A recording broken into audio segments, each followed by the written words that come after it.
Salut, c'est Trado. Voilà ma vidéo de mise à jour pour l'or.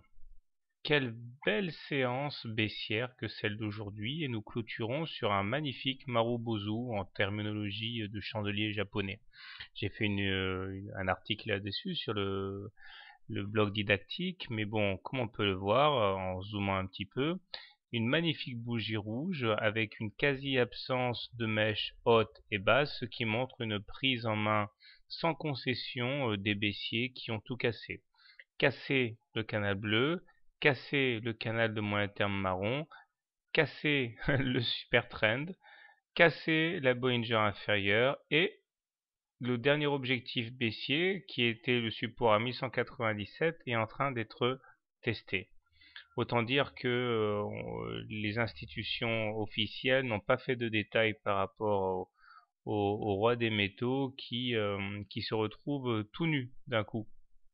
Alors, finalement, voilà qui donne un petit peu de poids à la fameuse fourchette d'Andrews, là, que j'avais tracée maintenant il y a pas mal de temps, et dont la médiane ici semble tout d'un coup beaucoup plus crédible. Pour aller la chercher, il faudrait aller chercher les 1175 qui serait l'objectif naturel de cette fourchette d'Andrews. En même temps, on voit que les indicateurs techniques sont vraiment dégradés d'un coup là, puisque nous avons un MACD qui clairement bascule sous son signal, le momentum s'enfonce en zone négative et le stochastique s'éloigne de son signal. Donc c'est clairement une baisse.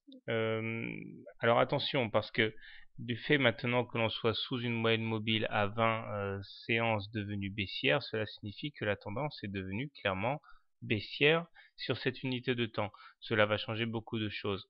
J'en profite juste pour vous montrer la tête de l'hebdomadaire, parce que ça peut être intéressant de mettre en perspective.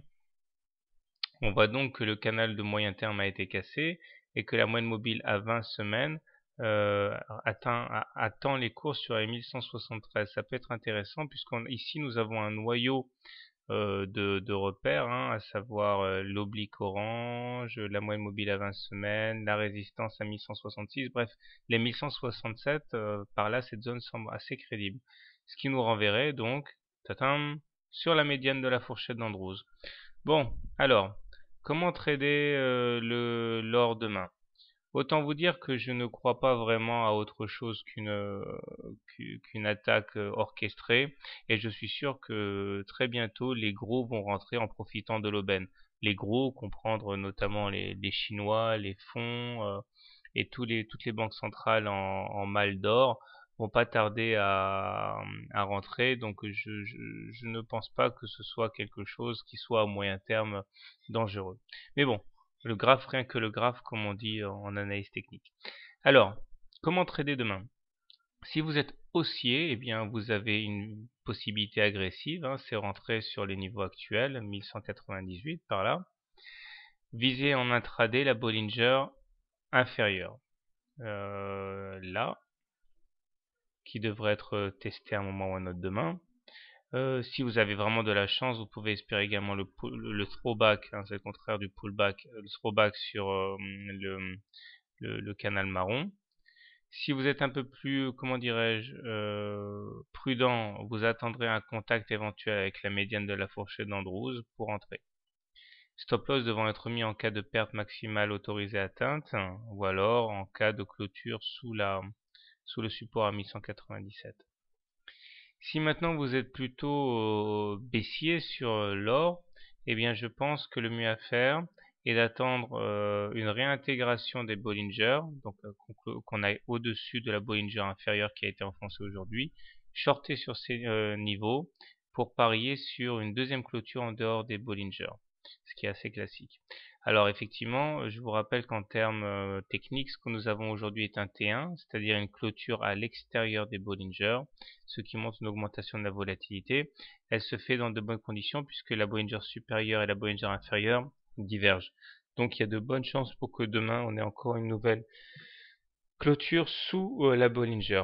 Mais n'oubliez pas, quand on trade l'or, c'est très très dangereux parce qu'à n'importe quel moment, on peut se retrouver avec des achats massifs des banques centrales et qui risquent de vous prendre à revers. Donc j'ai toujours tendance pour l'or à privilégier les trades haussiers. Bon, toujours est-il que pour demain, je privilégierai néanmoins plutôt les impulsions baissières, puisqu'il faut être logique avec soi-même, et que j'ai dit que la tendance était devenue baissière. Bonne soirée, bon trade, et à demain. Dernière chose, j'ai enrichi encore le blog didactique de vidéos, donc n'hésitez pas à aller faire un tour. Au revoir, à demain.